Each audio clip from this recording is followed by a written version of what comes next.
कहते हैं कि भगवान शिव तो हर जगह हैं, लेकिन फिर भी दोस्तों कई जगहें ऐसी हैं जहां उनके होने का एहसास पाया जा सकता है।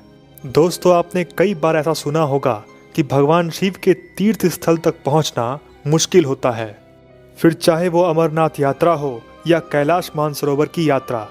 वहां तक पहुंचने के लिए ना सिर्फ आपके शरीर में दम चाहिए, आपके मन और दिल में भी शिव होने चाहिए।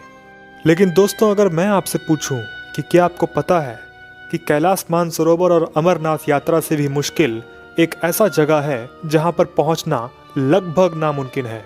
जी हाँ दोस्तों, बिल्कुल, भगवान शिव का एक ऐसा शिवलिंग है जो बादलों को भी छूता है, या फिर हम कह सकते हैं कि ये बादलों के भी ऊपर है, इसलिए यहाँ तक पहुँचना बहुत ही कठिन है।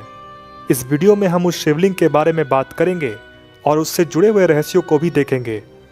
हम बात कर रहे हैं श्रीखंड महादेव शिवलिंग के बारे में। जी हाँ दोस्तों, ये शिवलिंग 18,750 फीट ऊपर पहाड़ों पर स्थित है। महादेव की इसी शिवलिंग तक पहुंचना बहुत ही कठिन माना जाता है, क्योंकि केदारनाथ की यात्रा में आपको 14,000 फीट की दूरी तय करनी होती है, लेकिन श्रीखंड महादेव शिवलिंग के केस में आपको 18,500 फीट की ऊंचाई चढ़नी होगी। दोस्तों केदारनाथ की यात्रा लगभग आसान ही होती है, क्योंकि केदारनाथ की चढ़ाई करने के लिए आपको अक्सर घोड़े और खच्चर सवारी के लिए मिल जाएंगे, लेकिन श्रीखंड महादेव के केस में ऐसा बिल्कुल भी नहीं है।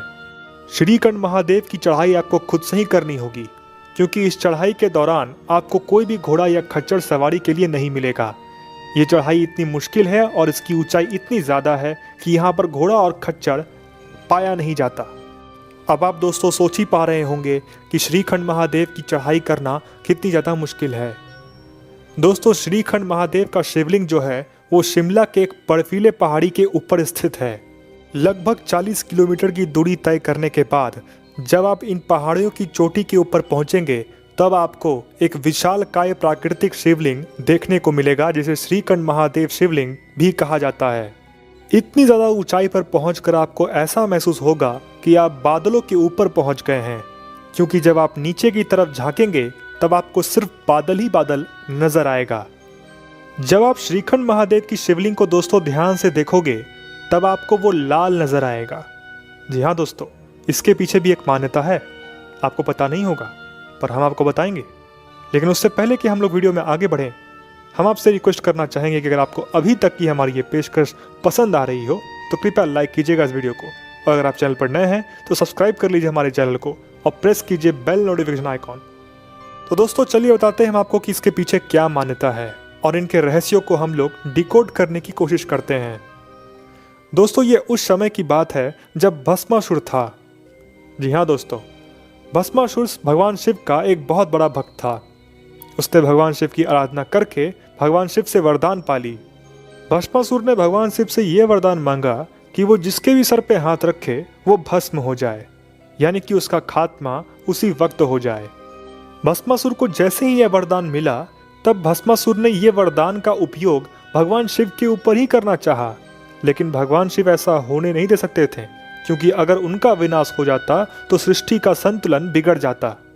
इसलिए इस चीज से बचने के लिए भगवान विष्णु ने मोहिनी का रूप धारण करके भस्मासुर के ही सर पे उसका अपना हाथ ही रखवा दिया, जिसके कारण भस्मासुर वहीं पर खत्म हो गया। लेकिन जैसे ही भस्मासुर ने अपने सर के ऊपर हाथ रखा और उसका खात्मा हुआ, उसकी तप से यानी कि उसकी तेज से या उसके निकलने वाले शरीर से आग के कारण वहां का जो पत्थर था वो लाल पड़ गया। तो दोस्तों ये थी मान्यता। ऐसा कहा जाता है कि श्रीखंड महादेव शिवलिंग तक वहीं पहुंच पाता है जिसके मन में सच में भगवान शिव को लेकर के भक्ति होती है। एक बार अगर कोई व्यक्ति श्रीखंड महादेव शिवलिंग की यात्रा कर लेता है तो फिर उसके बाद उसे अपने जीवन में कोई भी कठिनाई बड़ी नहीं लगती। तो दोस्तों इसी के साथ आज की हमारी ये पेशकश यहीं पर खत्म होती है। अगर आपको आज की हमारी ये पेशकश श्रीखंड महादेव शिवलिंग के ऊपर पसंद आई हो तो कृपया लाइक कीजिएगा इस वीडियो को। अगर आप चैनल पर नए हैं तो सब्सक्राइब कीजिए हमारे चैनल को, प्रेस कीजिए बेल नोटिफिकेशन आइकॉन, ताकि ऐसे ही वीडियोस जब भी भविष्य में आएँ तो आपको नोटिफिकेशन तुरंत मिल जाए।